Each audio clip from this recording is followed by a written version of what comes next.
শেখ হাসিনা ৩২ নম্বরে কে প্রথম আগুন দিয়েছে যেমন জানেন, মানে আমরা তো প্রচলিত ভাবে জানি হাসনাত আব্দুল্লাহ ডাক দিয়েছিলেন যে ফ্যাসিস্টের শেষ চিহ্ন মুছে ফেলতে হবে, আমরা জানি বিদেশ থেকে ইউটিউবাররা ডাক দিয়েছিলেন, কিন্তু শেখ হাসিনা সুনির্দিষ্ট ভাবে জানেন যে বিএনপির কোন অঙ্গ সংগঠনের কোন নেতা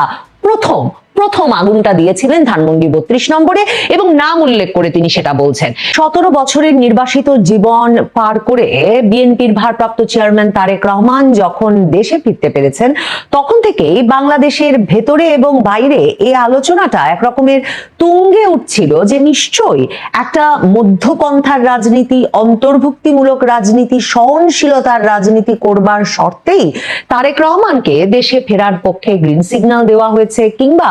সমর্থন দেওয়া হয়েছে দেশি বিদেশি শক্তিশালী পক্ষগুলোর তরফে। বাংলাদেশটা যে ধরনের চরমপন্থার দিকে যাচ্ছিল, সেই অবস্থায় তারেক রহমানকে সবচেয়ে নিরাপদ এবং ঝুঁকিহীন একটা অপশন ভাবার যুক্তিসঙ্গত কারণ আছে। বাংলাদেশের একটা বিশাল অংশের ভোটারের যেমন, তেমনি মানে বিদেশের যে সব পক্ষগুলো বাংলাদেশের সঙ্গে ওতপ্রোতভাবে জড়িত, মানে মার্কিন যুক্তরাষ্ট্র, ভারত সহ যে দেশগুলো বাংলাদেশে সবসময় কলকাঠি নাড়তে চায় সে দেশগুলো, কিংবা এই মানে এর একটা যুক্তিসঙ্গত কারণ আছে বাংলাদেশের বিভিন্ন প্রতিষ্ঠানেরও।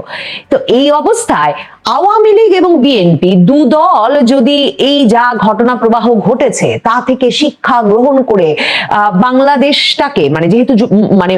তারেক রহমানের বিএনপিও ভীষণভাবে মুক্তিযুদ্ধের কথা বলছে, যে কথা তারা খুব বেশি যে এর আগে মুক্তিযুদ্ধকে বা মানে এভাবে স্বীকার করে নেওয়া কিংবা রাজাকারকে রাজাকার বলা, জামায়াতে ইসলামীকে রাজাকারের দল হিসেবে চিহ্নিত করা, এই বিষয়গুলো যেহেতু আগে বিএনপির তরফে এতটা জোরালো ভাবে করতে দেখা যায়নি, এবং মানে আওয়ামী লীগ মুক্তিযুদ্ধ বিক্রি করে রাজনীতি করে সে কথাটা বলে বরং আওয়ামী লীগের মুক্তিযুদ্ধ করাকে কোণঠাসা করে রেখেছে বরাবর বিএনপি, জামায়াতের সঙ্গে মিত্রতার রাজনীতি করেছে, সেগুলোতে যখন গত 15 মাসে বড় ধরনের পরিবর্তন দেখা গেছে, তখন অনেক বিশ্লেষকই মনে করছিলেন বা অনেকেই এমন প্রত্যাশা করছিলেন যে হয়তো আওয়ামী লীগ বিএনপি এই দুই দল, বাংলাদেশের যে প্রধান দুই দল, সেই দুই দল বাংলাদেশের রাজনীতিটাকে একটা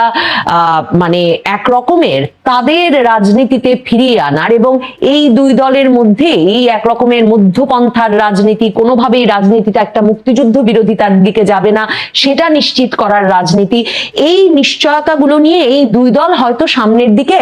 একসাথে পথ চলার কথা ভাবছিলেন। মানে অনেকেই যখন একেবারে চমকে উঠে নিশ্চয়ই ভেবেছেন যে সত্যি সম্ভব আওয়ামী লীগ আর বিএনপির হাতে হাত রেখে চলা, কিংবা বিএনপির পক্ষে সম্ভব আওয়ামী লীগকে এই বিপদের সময়ে আওয়ামী লীগের হাত ধরা, কিংবা আওয়ামী লীগের পক্ষে সম্ভব বিপদ পার হতে বিএনপির হাত ধরা, আবার মনে হচ্ছিল রাজনীতিতে তো কত কিছুই সম্ভব। তবে শেখ হাসিনা সামাজিক যোগাযোগ মাধ্যমে নেতাকর্মী সমর্থকদের উদ্দেশ্যে এক বক্তব্যের মাধ্যমে সম্ভবত এই বিষয়টা পরিষ্কার করে দিয়েছেন যে তিনি ডক্টর ইউনূস, তারেক রহমান, জামায়াতে ইসলামী কিংবা এনসিপি কাউকেই আলাদা করে দেখছেন না।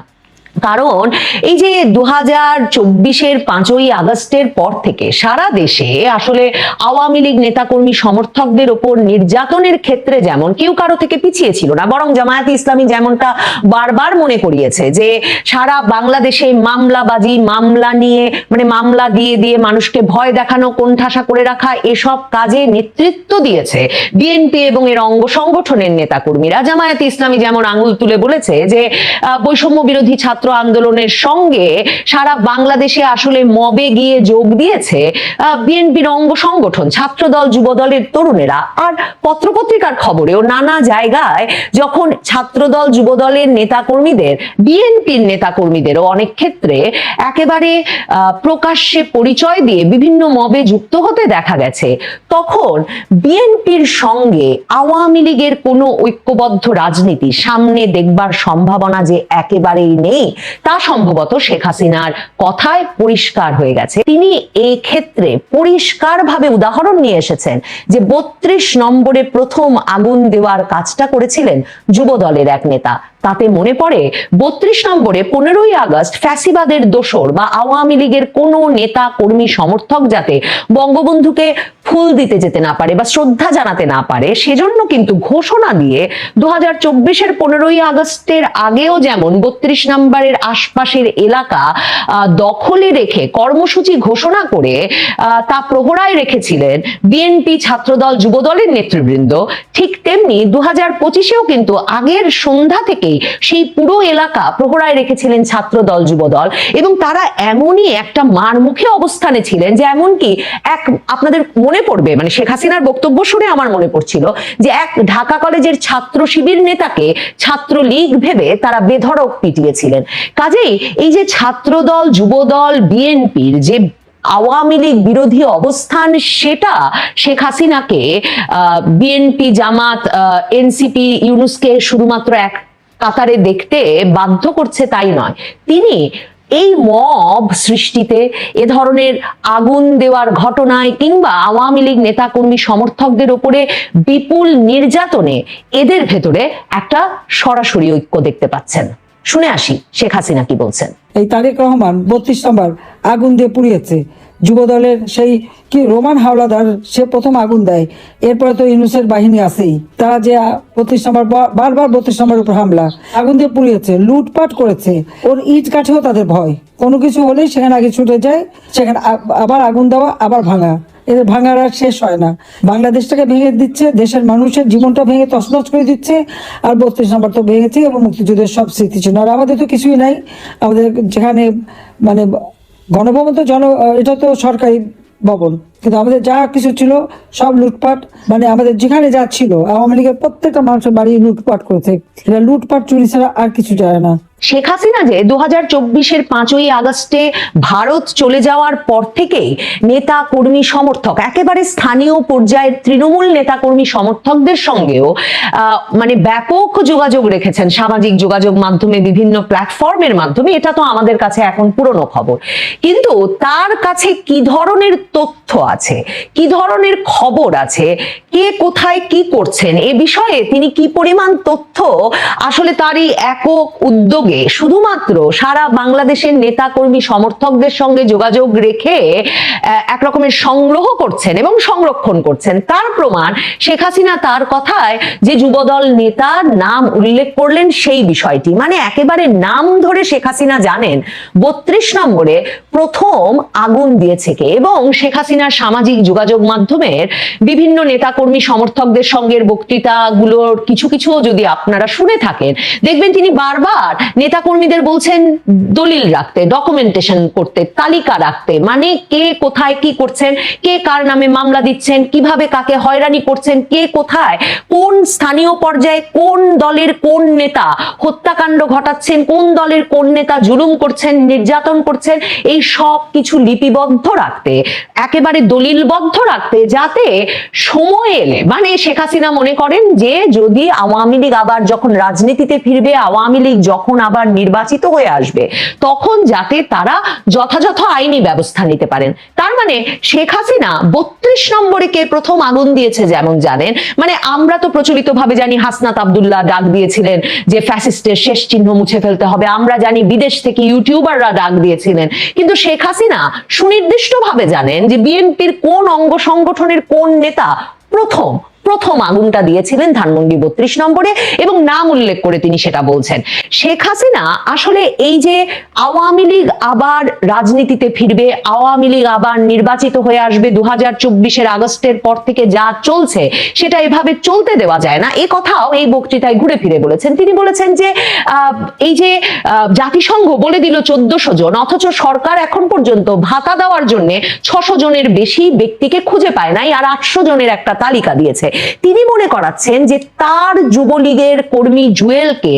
জুলাইয়ের শুরুর দিকে প্রথম হত্যা করে উত্তরায়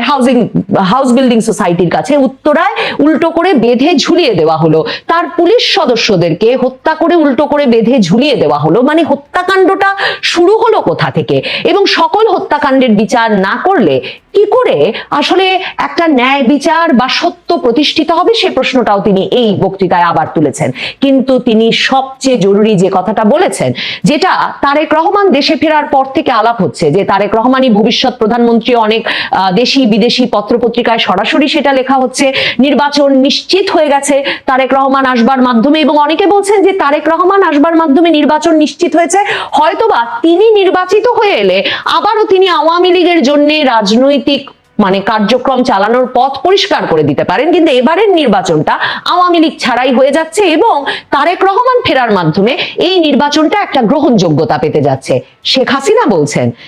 নির্বাচন কোনোভাবেই গ্রহণযোগ্য হবে না, এই নির্বাচন প্রহসনের নির্বাচন হবে যদি আওয়ামী লীগকে অংশগ্রহণ করতে না দেওয়া হয়। তিনি মনে করাচ্ছেন 2008-এর নির্বাচনেও তারা 48% ভোট পেয়েছিলেন। শেখ হাসিনা কি বলছেন শুনে আসি। তিনি বলছেন এই প্রহসনের নির্বাচন যে যেখানে আছেন তাকে সেখান থেকে প্রতিহত করতে হবে। আজকে নির্বাচন নামে প্রহসন করে তারা ক্ষমতায় যেতে চায়, জনগণের ভোটের অধিকার হরণ করতে চায়। কাজে এই অবস্থা থেকে দেশকে মুক্ত করতে হবে। যে আমাদের কথা স্পষ্ট,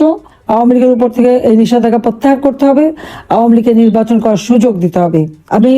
ডক্টর ইউনূসকেই চ্যালেঞ্জ করি, সে আসুক না, ইলেকশন করে দেখুক, জনগণের ভোট নিয়ে ক্ষমতা যাক। কাজে এই লোকটা আমাদের দেশটাকে ধ্বংসের দিকে নিয়ে গেল। তার দোসর হলো এই জিয়াউর রহমান, যেটা রেখে গেছে তার সন্তান, যে 17 বছর পর যে মুচলিকা দিয়ে চলে গিয়েছিল, জীবনে রাজনীতি করবে না, 17 বছর পরে দেশে ফিরে এসেছে। আর সেই সাথে জামাত শিবির, এনসিপি পার্টি নামে আরেকটি পার্টি, যত জঙ্গি এরা সব এক হয়েছে। কারণ তারা জানে যে আওয়ামী লীগ ইলেকশন করলে জনগণ আওয়ামী লীগকে ভোট দেবে। তাই কিভাবে সে ভোট চুরি করবে এখন সেই তালে আছে। শেখ হাসিনা স্পষ্টত বলছেন তারেক রহমানের বিএনপি, জামায়াতে ইসলামী, এনসিপি, ডক্টর ইউনূসের মধ্যে সবচেয়ে বড় বোঝাপড়াটা হচ্ছে এই যে বাংলাদেশের সবচেয়ে জনপ্রিয় দল আওয়ামী লীগকে বাইরে রেখে আসলে একটা ক্ষমতার ভাগাভাগির নির্বাচন করে নেওয়া, যার মাধ্যমে এটা নিশ্চিত করা যে তারাই ক্ষমতায় থাকেন। সেটা শেখ হাসিনা কিন্তু আবারও মনে করিয়েছেন যে এদের প্রত্যেকের একটা কমন স্বার্থের জায়গা হচ্ছে এই আওয়ামী লীগকে নির্বাচন এবং রাজনৈতিক প্রক্রিয়ার বাইরে রাখা। তার মানে তারেক রহমানের ফেরার সঙ্গে আওয়ামী লীগের রাজনীতিতে ফেরা, তারেক রহমানের ফেরার সঙ্গে আওয়ামী লীগ সহ অন্তর্ভুক্তিমূলক নির্বাচনের সম্ভাবনা বৃদ্ধি পাওয়া, কিংবা তারেক রহমান ফেরার মাধ্যমে আওয়ামী লীগ এবং বিএনপির আগামীর বাংলাদেশের জন্য একটা ঐক্যবদ্ধ রাজনৈতিক শক্তি হিসেবে, একে অপরের পরিপূরক হিসেবে গড়ে উঠবার যে সব আলাপ বিভিন্ন তরফে হচ্ছে, সম্ভবত সে সবই সুদূর পরাহত শেখ হাসিনা জামাত, বিএনপি, এনসিপি আর ইউনূসকে একই দলভুক্ত বলে সুস্পষ্টভাবে চিহ্নিত করেছেন।